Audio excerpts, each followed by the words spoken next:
Hi there, my name is Cynthia Veronica, and I have two children, Samantha, who is 3 years old, and Sebastian, who is 5, who just happens to have achondroplasia, which is the most common form of dwarfism. So for this video, I wanted to introduce another tool. Hi there. Okay, so it's a new day. Mom life just makes it a little hard to film sometimes.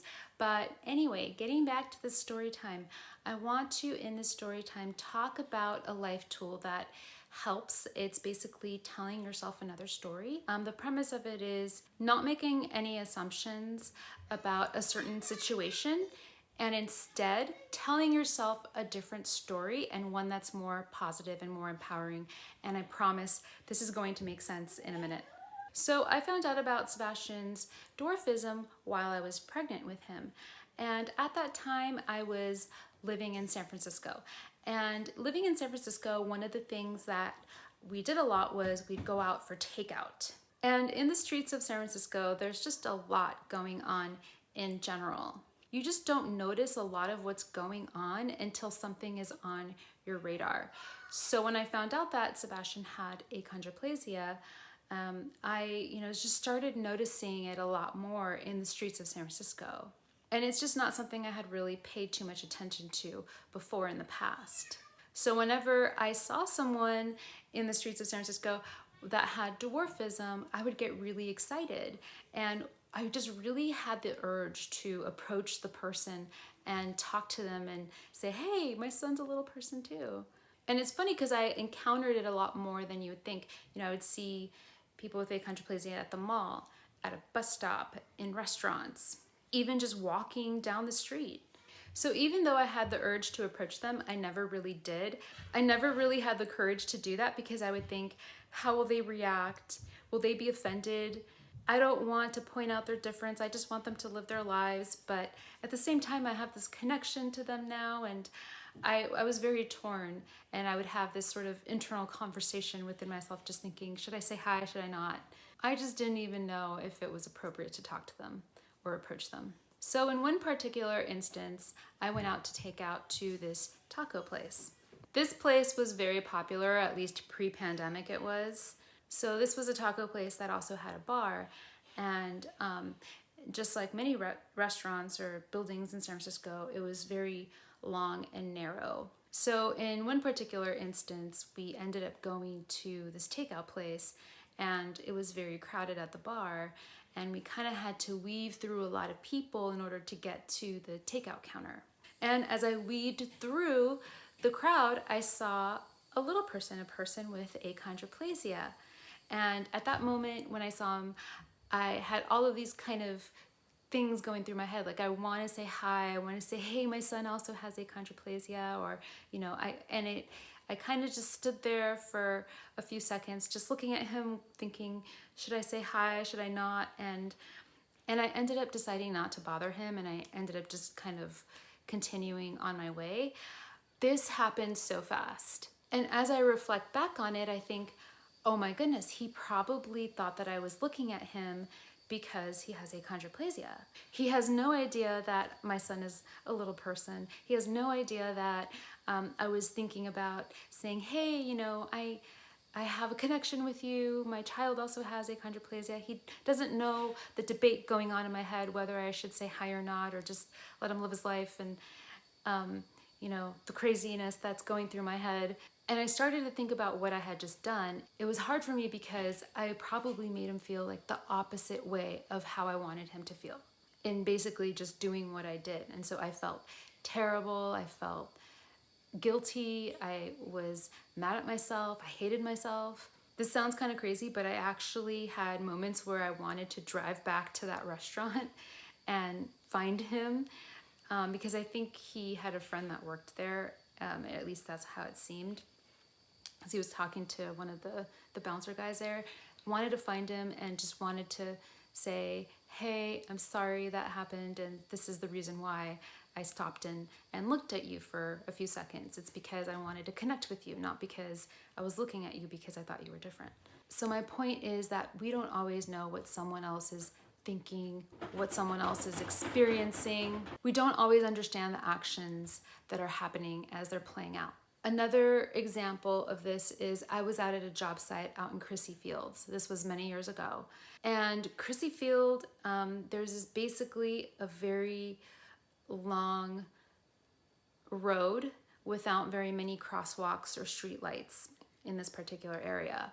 And so whenever I would go out and check out the air monitors, one of the things I would have to do to get back to the Caltrans station is I would have to kind of jaywalk. And so I would just find moments. It was also very trafficy in that area, so I would have to find moments when it was appropriate to jaywalk. And in one particular instance, I remember kind of checking out the traffic. This is San Francisco, so there was a gay couple in front of me. They were holding hands, and I ended up finding an opportunity, a good opportunity to cross. There were no cars, there was no traffic, I wouldn't have to wait. And so at that moment, I ended up crossing the street. And as I was doing it, I realized, oh, there's a gay couple in front of me, and now they're kind of looking at me. And I realized they're probably thinking that I'm crossing the street because I didn't agree with their lifestyle, which wasn't the case at all. I was just crossing the street because I didn't even notice them really until as I was crossing and as I felt them staring at me and realized, oh, they're looking at me. I crossed the street because I just wanted to, get to my job site. And I found a good opportunity at that moment to cross. So another example of you just don't know reasons why people do certain things, and you can't always assume that they're doing it for the reason that you think. I did feel really bad.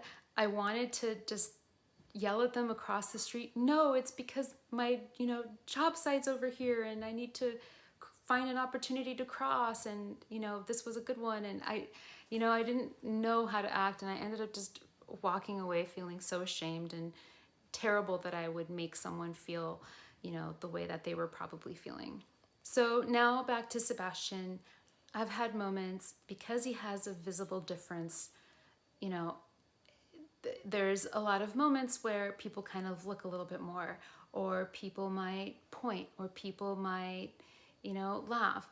And a lot of times I make the assumption that it's probably because he has this visible difference, and because they're probably, ignorant or uneducated. And maybe 90% of the time that's true, but maybe not. Maybe they're looking a little bit more. Maybe they're staring because they have a connection to achondroplasia. Maybe they know someone with dwarfism. Maybe their own relative or child has dwarfism, and that's why they're looking, and maybe they're debating in their head whether or not they should say hi or connect. Or maybe they are ignorant, but maybe there's something in their life that has caused them pain, and their reaction is a result of that. Maybe this is their coping mechanism for their own life, for their own pain. Maybe they just want to find someone else that they can victimize, and maybe they think that Sebastian is an easy target. So these are the kinds of things that I need to tell myself in order to tell myself a different story, because you just don't know what the other person is thinking. You really don't. You don't know what's going through their head. You don't know their life experiences. You don't know if they just want to connect with you and that's why they're looking at you or your child. You just don't know. So you might also think maybe someone's laughing because they just thought of something funny. You just never know. The important thing to think is that this is not going to break me or my son, because we are loving, compassionate, kind, and understanding people. So before you start feeling disempowering thoughts about yourself or your child, tell yourself another story about the situation. Shift into a more empowered way of thinking and of living. If someone is acting a certain way towards your child, the real reason that they're doing it might surprise you. And this is really hard to do. It's really hard to shift your thinking, especially when someone is, acting a certain way towards your child, especially. I know it's really hard. But at the same time, something to remember is that the way you're acting, the way that you're feeling, is a reflection on how your child is going to act and feel as well. You're teaching them, you're showing them how to behave. So if you act disempowered, they're going to act disempowered when they come across those situations in their life.